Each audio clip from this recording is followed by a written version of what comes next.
الحمد لله رب العالمين، والصلاة والسلام على أشرف الأنبياء والمرسلين أهل بيته الطيبين الطاهرين المعصومين المظلومين المنتجبين المنتخبين الميامين، واللعنة الدائمة على أعدائهم أجمعين من يومنا هذا إلى قيام يوم الدين. رب اشرح لي صدري ويسر لي أمري واحلل عقدة من لساني يفقهوا قولي. أما بعد فقد قال سبحانه وتعالى في محكم كتابه المجيد وفرقانه الكريم وقوله الحق وهو أصدق الصادقين. بسم الله الرحمن الرحيم. وجعلناهم أئمة يهدون بأمرنا وأوحينا إليهم فعل الخيرات وإقام الصلاة وإيتاء الزكاة وكانوا لنا عابدين. صدق الله. اللهم صل على محمد وآل محمد. بزرگان محترم، سامعین کرام، صاحبان محترم، عزیزان امام رسول، قرآن مجید فرقان حمید کی جس آیت مجیدہ کو سرنامہ کلام مناظر کو پیش کیا، جس میں ارشاد رب العزت ہوا کہ ہم نے انہیں امام بنایا کہ جو ہمارے امر سے لوگوں کی ہدایت کیا کرتے تھے، اور ہم نے ان پر وحی کی، عمل خیر کی، نماز قائم کرنے کی، زکوٰۃ ادا کرنے کی، اور یہ سب کے سب ہمارے ہی عبادت گزار کرتے تھے۔ اس آیت مدینہ کے توسط سے ان 5 روزہ مجالس عزا کا جو عنوان زیر بحث ہے وہ معرفت امام ہے، کہ جس کے سلسلے کی آخری گفتگو ہے۔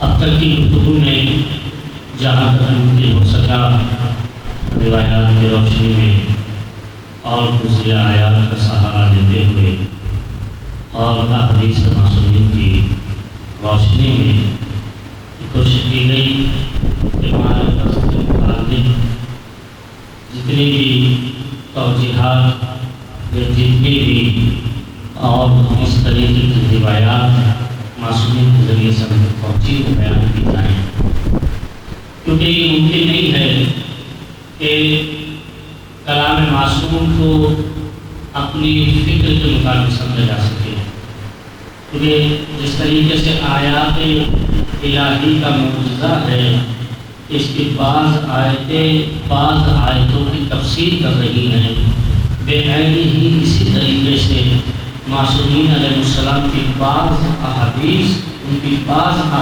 کی توضیح کی۔ اس لیے احادیث کو احادیث ہی کے ذریعے سے سمجھا جائے تو زیادہ بہتر ہوتا ہے، سجائے کہ انسان اپنی عقل استعمال کرے، اور اگر اپنی عقل استعمال کرے گا تو اشتباہ ہو جائے گا۔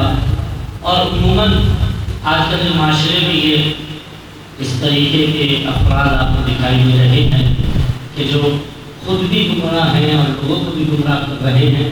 اس کی اصل وجہ یہی ہے کہ وہ احادیث معصومین کو اپنی عقل کے مطابق سمجھنا چاہتے ہیں، جب قرآن کو اپنی فہم و فراست کے تحت نہیں سمجھا جا سکتا تو قرآن جو کہ قرآن صامت ہے، کلام صامت ہے پروردگار عالم کا، اس کو اس کی آیات سے ہٹا کر کے اس کو نہیں سمجھا جا سکتا، تو ناطقان قرآن کو کیسے اپنی فہم و فراست کے ذریعے سے سمجھا جائے گا؟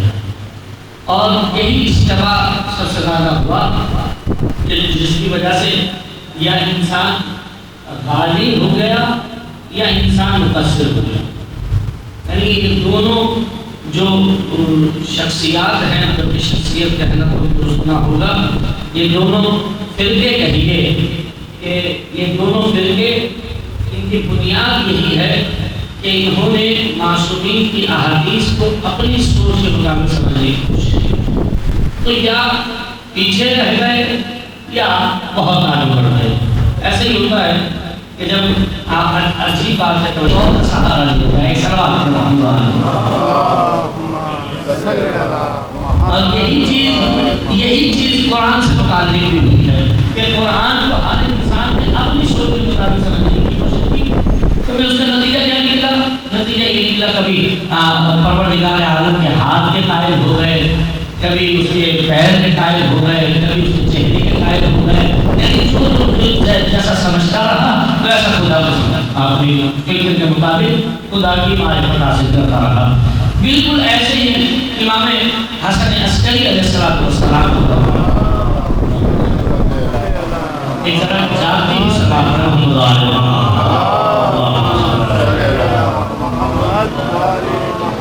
غور کیجیے گا، ایک عالم تھا، اس کو کئی سال میں تھی، بہت بڑا عالم تھا امام کے دور میں، اور امام بالکل اس کو عالم جانتے ہیں، یعنی امام بھی اس کو عالم جانتے ہیں. بہت بڑا عالم تھا. اس نے قرآن مجید میں تحقیق کرنا شروع کری. جب قرآن میں تحقیق کی تو اسے قرآن کی آیات میں نقص ملا، اور پھر اس نے کیا کیا کہ نقائص کو جمع کرنا شروع کیا. یعنی بعض آیتیں تھیں کہ جو بعض آیتوں سے ٹکرا رہی تھی، متصادم تھی. جیسے بالفرض آیت الکرسی کیا ہے، یعنی اس میں کرسی کا تذکرہ ہے، تو کرسی کس کے لیے ہوتی ہے؟ جو بیٹھ سکے. آپ کہہ رہے ہیں کہ خدا وجود نہیں رکھتا، تو عرش کو اس کی کرسی کیا کر رہی ہے؟ قرآن کس نے دے رہا ہے کہ آپ جو کہہ رہے ہیں کہ اللہ احد اللہ الصمد لم یلد ولم یولد ولم یکن له کفوا احد، اور اس کی مثل کوئی شے بن نہیں سکتی. یعنی وہ ظاہر وجود نہیں رکھتا. جب وجود نہیں رکھتا تو عرش پر کرسی کا کام کیا ہے؟ اب اس نے اسی طریقے کے تناقض کو، نقائص کو چننا شروع کیا اور ملا کر کے کتاب بنائی جس کا نام رکھا تناقض القرآن. امام حسن عسکری کے دور کا آدمی ہے، اس نے کتاب لکھنا شروع کی کیا؟ تناقض القرآن، یعنی قرآن کے نقائص. اب جب یہ اس کے گھوم مچنا شروع ہو گئی کہ بھائی کتاب لکھ رہا ہے تناقض القرآن، اور اس نے ثابت کیا ہے کہ قرآن میں نقص ہے. یعنی ہم یہ کہتے ہیں نا کہ خدا کا کلام ہے قرآن مجید، جب خدا میں کوئی نقص نہیں ہے تو اس کے کلام میں بھی کوئی نقص نہیں ہے. اور آپ اگر یہ کہہ دیں کہ تناقض القرآن کتاب رائج ہو جائے تو پھر اس کا مطلب یہ ہے کہ قرآن میں نقص آ گیا. قرآن میں نقص آ گیا یعنی کلام خدا میں نقص آ گیا، کلام خدا میں نقص آ گیا یعنی خدا میں نقص آ گیا.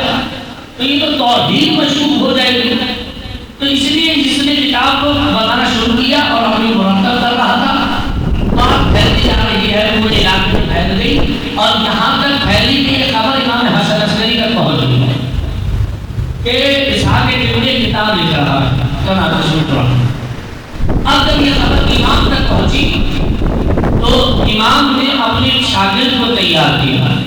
توجہ رکھیے، اپنے شاگرد کو تیار کیا اور اس کو کہا کہ تو کسی طریقے سے اسحاق ابن کی شاگرد کو کر. اب تیرا اپنا ہوگا کس طریقے سے جاتا ہے، تو آپ کو اس کا اتنا اعتماد جی کہ وہ تجھ سے راز و نیاز کرنا شروع کر دے، تجھ سے خلوت میں بیٹھ کے بات کرنا شروع کر دے. اب وہ چونکہ عالم تھا، اور آپ نے دیکھا ہوگا جو علماء ہوتے ہیں تو ظاہر سی بات ہے اپنے برابر کے آدمی سے گفتگو کرتے ہیں، چھوٹے آدمی سے کیا بات کریں گے. تو اب چونکہ یہ تو طالب علم تھا لیکن اس کی شاگرد میں کیا کافی وقت گزر گیا، یعنی 6 سے 7 ماہ یا 1 سال کا عرصہ گزر گیا، اور اسی دوران وہ کتاب لکھ رہا ہے. لیکن اس نے اس کا اعتماد جیت لیا اور امام سے اس پہ تک کتابیں جا رہی ہے امام حسن عسکری سے. جب اس نے امام کو کہا کہ مولا اب وہ مجھ پہ اعتماد کرنے لگا ہے، اب کیا کروں؟ کہا کہ نہیں، جب تک وہ تجھ سے خود بات نہ کرنے لگے اس وقت تک کچھ نہ کہنا. یعنی خود بات کرے گا تو اس کا مطلب نہیں کہ تجھ پہ اعتماد کرتا ہے.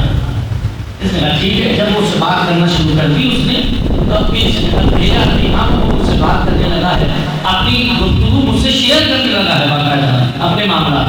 امام نے کہا ٹھیک ہے, اب تمہیں فقط تو فقط اتنا کہنا ہے جو میں کہہ رہا ہوں, ایک لفظ کا نہ اضافہ کرنا ہے نہ کمی کرنا ہے. امام نے اس کو خط میں لکھ کر بھیجی. اب اس آگے دیکھیے ایک مرتبہ کتاب لکھ رہا تھا وہی تناقض القرآن, قرآن کو سامنے رکھا ہوا ہے, روایات کو سامنے رکھا ہوا اور اپنا کام میں لگا. تو رات بھی اس کا کام یہی تھا کہ بس اس کتاب کو مکمل کرنا ہے کسی کو. جب یہ اپنے کام سے فارغ ہوا تو اپنے شاگرد سے اسے سے کہا کہ ذرا کہنا ہوگی کہنا بنانے کے لیے آیا. اس نے سوال کیا جو امام نے کہا تھا. اس نے کہا کہ استاد محترم آپ سے ایک سوال ہے. کیا سوال یہ ہے کہ اگر کوئی بات مجھ سے متعلق آپ کو پتہ چلے اور وہ بات بتانے والا آپ کو ویسے بات نہ پہنچا سکے جیسی میری بات ہے, تو بتائیے وہ میری بات کو صحیح پہنچائے گا یا میں خود پہنچاؤں گا؟ قانون ہے جو کہنے والا ہوتا ہے وہ زیادہ بہتر بات کو سمجھاتا ہے. ایسا ہی ہے. اس نے کئی سارے کہہ دینے کا تم زیادہ بہتر سمجھاؤ گے مجھے بات بنسبت اس کے لیے کوئی اور مجھے بتایا کر. تو اب اس نے سوال اعتراض کیا کیا کہیں ایسا ہی تو نہیں کہ آپ جس کو نقص سمجھ رہے ہیں وہ خدا یہ نہ کہنا چاہ رہا ہو؟ کیا آپ جس کو نقص سمجھ رہے ہیں, تضاد سمجھ رہے ہیں, کیونکہ آپ اپنی فکر کے مطابق قرآن کو سمجھ رہے ہیں, خدا کچھ اور ہی کہہ رہا ہو, آپ کچھ اور سمجھ رہے ہو, تو یہ بات خدا زیادہ بہتر سمجھائے گا یا آپ؟ اس نے فوراً سے وہ کتاب بند کی اور بند کر کے کہا کہ سچ بتا تجھ سے یہ بات کس نے کہی؟ ایک نام بڑے محمد والے محمد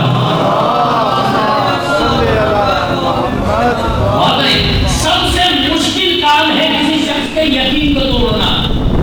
یعنی ایک انسان کا جس چیز پر یقین ہو جائے اس کو اس یقین سے ہٹانا بہت مشکل کام ہے. امام کے ایک سوال نے اس کو اس کے یقین سے متردد کر دیا. ایک سوال کھڑے ہو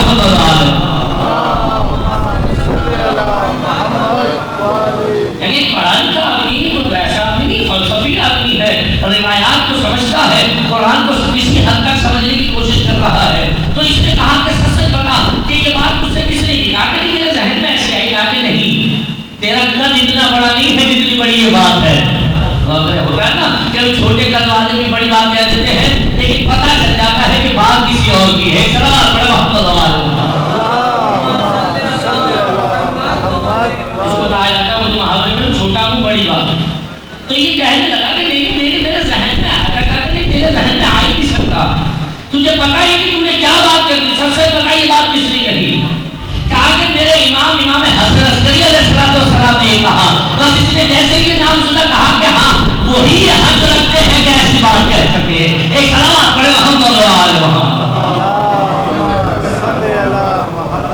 اب اس نے کیا کیا, اس کتاب کو اٹھایا, پوری کی پوری مرتب کر کر, کافی اس وقت کھالوں پہ لکھا جا رہا ہوتا اور دردوں کے چھالوں پہ لکھا جا رہا ہوتا تھا, وہ سارا کا سارا مواد اس نے نظر آتش کر دیا, جلا دیا. تو اس کے شاگرد نے کہا یہ آپ نے کیا کیا؟ کہا کہ تجھے پتہ ہی نہیں چلا کہ امام نے ایک سوال سے میری یقین کو توڑ دیا. میں یہ سمجھ رہا تھا کہ میں جو کام کر رہا ہوں وہ درست ہے, لیکن ہاں یہ بات درست ہے کہ جو خدا سمجھا سکتا ہے وہ میں کسی اور کو نہیں سمجھا سکتا. ایک سوال پڑھا ہم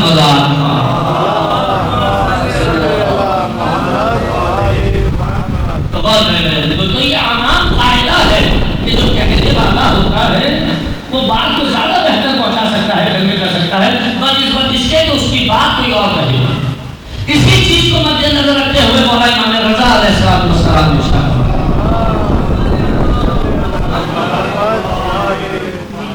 امام فرماتے ہیں خدا رحم نازل کرے اس شخص پر کہ جو ہماری احادیث کو لوگوں تک پہنچاتا ہے. جی امام کہہ رہے دعا کر رہے خدا رحم نازل کرے اس شخص پر جو ہماری احادیث کو لوگوں تک پہنچاتا ہے. اس کو کون سی بڑی بات ہے؟ کہا کہ نہیں تم یہی بات نہیں سمجھے. اگر ہماری احادیث لوگوں تک پہنچے گی تو لوگ اس پر عمل کریں گے، کیونکہ ہمارے کلام میں حسن اتنا ہے کہ ممکن نہیں ہے کوئی ہماری بات سنے اور ہمارا گرویدہ نہ ہو جائے۔ یہ امام کے کلام، امام خود کہہ رہے ہیں، یعنی آپ نے کیا کرنا ہے، نمک مرچ لگانے کی ضرورت نہیں، جیسا امام نے کہا ہے صرف اتنا پہنچا دیجیے۔ ہم کیا کر رہے ہیں، ہم تو اپنی بات کر رہے ہیں، یہاں پر بیٹھے ہم تو کوئی اپنی کتابیں جھاڑ رہا ہے، دکھا رہا ہے، کچھ کر رہا ہے۔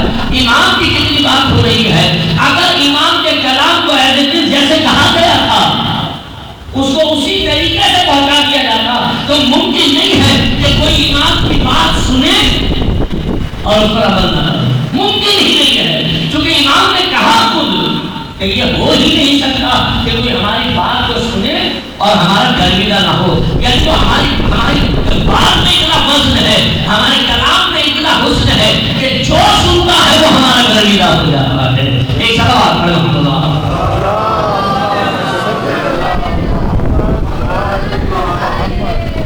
تو بس میں لگ لو، یہی صورتحال کچھ یہاں معصومین کے معرفت کے میدان میں ہوئی کہ جب ہم نے آئمہ کو پہچاننا شروع کیا تو اپنی فکر کے مطابق سوچنا شروع کیا۔ جہاں جتنی یہ فکر ہے اتنے ہی تو امام کو سمجھیں گے، اس سے باہر کا کوئی نہیں سمجھ سکتے۔ اور دوسری بات یہ کہ جہاں میں بات رکی تھی، اب میں اپنے موضوع پہ آ رہا ہوں، اس بات کو بات کرتا ہوں، غور کیجیے گا۔ میں نے کل کہا کہ معصوم نے کہا کہ ہمیں پہچانو کیونکہ ہماری پہچان ہی خدا کی پہچان ہے، یعنی ہمیں پہچانو، ہماری پہچان ہی خدا کی پہچان ہے، یعنی یہ نہیں کہہ رہے ہمیں پہچانو تاکہ خدا کو پہچانو، نہیں، ہمیں پہچانو، ہماری پہچان ہی خدا کی پہچان ہے۔ اور ملے گا اب آپ سے سوال رکھ رہا ہوں تاکہ آپ کے اذہان جو ہے متوجہ ہو سکے، توجہ میری طرف رکھیے گا۔ سوال یہ ہے کہ خدا کیا ہے، یعنی خدا وجود کے اعتبار سے کیا ہے، واجب الوجود۔ واجب الوجود کسے کہتے ہیں؟ دیکھیں، ایک ہوتا واجب الوجود، ایک ہوتا ممکن الوجود۔ واجب الوجود یعنی جو اپنے وجود کی بقا میں کسی کا محتاج نہیں ہے، ممکن الوجود یعنی جسے وجود بخشا جائے، دونوں میں فرق ہے۔ اللہ واجب الوجود ہے، اللہ لامحدود ہے کہ نہیں ہے؟ اس کا وجود محدود تو نہیں ہے، لامحدود ہے۔ جب وہ لامحدود ہے تو اس کی صفات بھی لامحدود ہے۔ یہی بات کل یہیں پہ بات ہوتی تھی نا کہ اہل بیت علیہ السلام مظہر صفات الہیہ ہیں، یہی تھی بات۔ تو اہل بیت مظہر صفات الہیہ ہیں، اللہ کا وجود لامحدود ہے تو اس کی صفات وہ بھی لامحدود ہے۔ وجود کی معرفت ہم کر نہیں سکتے، صفات کی معرفت کا ہمیں حکم ہوا۔ اہل بیت بمقابل پروردگار عالم، میرے جملے پہ توجہ کیجیے گا، اہل بیت یعنی ائمہ ہدی بشمول پیغمبر اکرم بمقابل پروردگار عالم محدود ہے یا محدود ہے؟ اہل بیت بشمول پیغمبر اکرم اللہ کے مقابل میں محدود ہے لا محدود ہے؟ محدود ہے، کیونکہ یہ ممکن الوجود ہے، وہ واجب الوجود ہے۔ لیکن یہی ہے نا، اب یعنی اہل بیت بمقابل پروردگار عالم محدود ہے کیونکہ مخلوق ہے، چاہے کبھی بھی خلق ہوئے ہوں، جب کچھ نہ تھا وہ تھے، اس سے بحث نہیں ہے، یہ تو ہم سوچ ہی نہیں سکتے کہ ان کی خلقت کب ہوئی ہے، لیکن بہرحال خلق ہونا بتلا رہا ہے کہ مخلوق ہے۔ تو بمقابل پروردگار عالم مخلوق، خدا خالق، توجہ رکھیے گا، خدا خالق، اہل بیت مخلوق، تو اہل بیت بمقابل پروردگار عالم محدود۔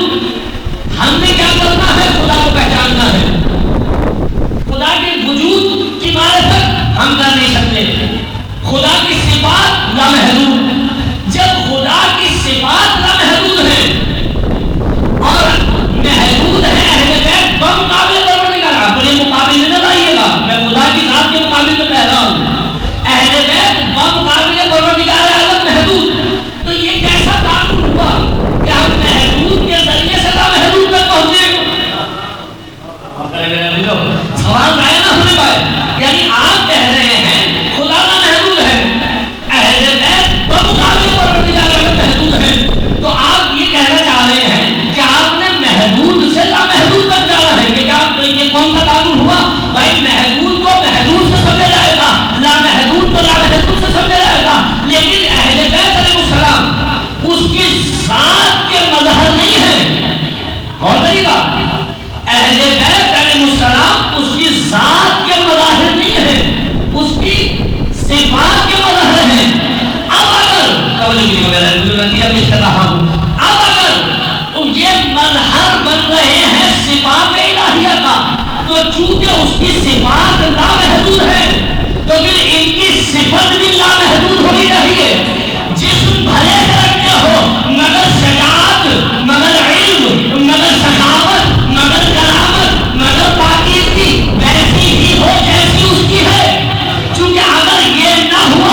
ان کو ذریعہ قرار دیا. تو اہل بیت کے ما سوا معرفت خدا ناممکن محال ہے. ممکن نہیں ہے کہ اہل بیت کے علاوہ کو خدا تک پہنچ جائے. یہ ممکن نہیں ہے.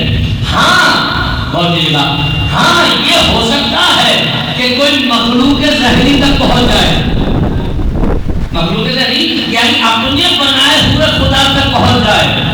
کیونکہ جتنے یہاں فرد بیٹھے ہیں, میں پہلے یہ بات کر چکا ہوں, اتنے ہی خدا یہاں پر ہیں. کیونکہ ہر آدمی اپنے اعتبار سے خدا چاہ رہا ہے کہ نہیں ہے؟ کوئی خدا کو کچھ سمجھ رہا ہے, کوئی خدا کو کچھ سمجھ رہا ہے. تو آپ اپنی مخلوق ظاہری تک تو پہنچیں گے, خدا تک نہیں پہنچ سکے. ایک سوال کھڑا ہو,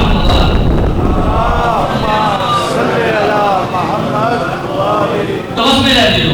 اہل بیت علیہ السلام کا اس دنیا میں ہونا اس لیے لازم تھا کیونکہ ممکن نہ تھا کہ کوئی اس کو پہچان لیتا, اور اگر اس کو پہچاننے کا نہیں تو خلقت کا ہدف نہیں پا سکتا. اللہ نے جس ہدف کے لیے انسان کو خلق کیا وہ ہدف حاصل نہیں کر سکتا. تو انسان کی خلقت کا ہدف کیا ہے؟ خدا کی معرفت ہے. میں نے کل آپ کے سامنے حدیث ما خلق اللہ العباد الا یعرفوہ, اللہ نے بندوں کو پیدا نہیں کیا مگر ایک اس کو پہچانے. فَإِذَا عَرَفُوهُ, جب اس کو پہچانیں گے تو اس کی عبادت کریں گے. یعنی عبادت ممکن نہیں ہے جب تک پہچان نہ ہو, اور پہچان ممکن نہیں ہے جب تک گھر اہل بیت نہ آئے. یہ ممکن نہیں ہے کہ خود خدا کو پہچان لے بغیر حسین بن علی کے. اور حسین نے کربلا میں یہ کر کے دکھلایا جیسا واضح خدا کو حسین نے کیا. اتنے مسائل, اتنے آلام, اتنی زحمتوں کے بعد بھی جو سجدہ کر رہا ہوگا, تو محمد کے تیرے ناز اٹھائے گا حسین. تو محمد کے تیرے ناز اٹھائے گا حسین. تیری نعمت کا ہر احسان چکائے گا حسین. تو محمد کے تیرے ناز اٹھائے گا حسین. تیری نعمت کا ہر احسان چکائے گا حسین. تیری معراج کے لائق نہیں مقتل کا نصیب.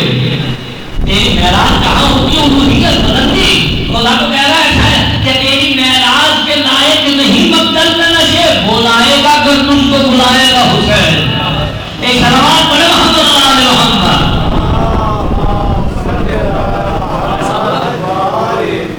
ساری خدائی محصور ہو کر رہی کربلا میں, اور خدا نے ثابت کر دیا. دیکھو پہچانا یہ تھا وہ جس کو میں سجدہ کرا رہا تھا. دیکھا آدم کی اولاد میں کیسے کیسے افراد آئے کہ جنہوں نے ثابت کیا کہ ابلیس کا مکالمہ کیا کہ تو جس کو سجدہ کرنے سے انکار کر رہا تھا تو خاکی سمجھ رہا تھا, تو اس کو اپنے سے کمتر جان رہا تھا. کہ اسی آدم کی اولاد سے آ رہا ہے اور مجھے پہچانا رہا ہے. یعنی تیری فوج ایک طرف, تیرا ظلم و ستم ایک طرف, اور حسین کا ایک سجدہ ایک طرف. ہے اس لائق کہ اس کو سجدہ کیا جائے؟ ہے اس لائق کہ اس کے آگے جھکا جائے؟ پوری خدائی کو حسین کے آگے جھکا دیا خدا نے. اب جب تک میری ساتھ باقی ہے حسین کا تذکرہ باقی ہے. اور آج دیکھ لیجیے دشمن بھی اب تو آپ کہیں تنازع دکھائی دے رہا ہے. مجبوری کیا کرے؟ صلوات پڑھو محمد.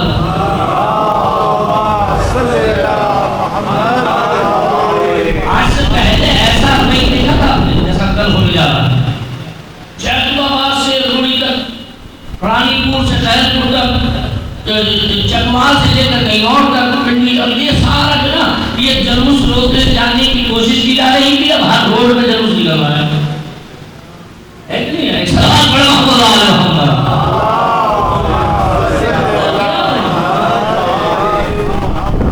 اچھا جیسی مشکلات ابھی آئی تھی ایسی کا پہلے بھی کبھی نہیں آئی تھی.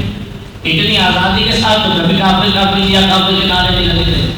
لیکن الٹ ہو گیا, جتنی آزادی کے ساتھ شیعہ کافر کے نعرے لگے تھے, آج اتنی ہی آزادی کے ساتھ شیعہ نے حیدر کلار ہر روڈ پر علم دیے جا رہے ہیں. ہر روڈ پر آپ مجھے کوئی شارع ایسی نہیں ملے کہ جہاں پر ظاہر امام حسین نہ ہو. اس طرح بڑے وقت کو آ رہے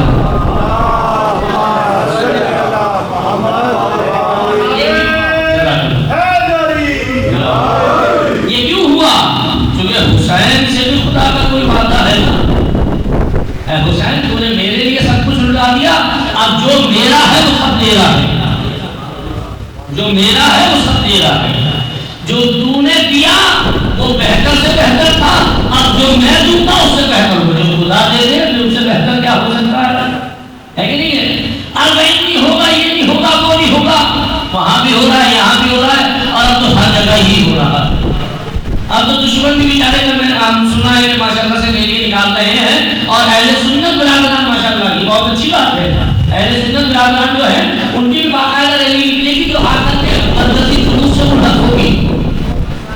یعنی اب تک تو ہم ہی کر رہے تھے، اب سارے کر رہے ہیں، بالکل ویسے کہ اب تک ہم ہی عادت کر رہے تھے، یزید پر آج سارے کر رہے ہیں۔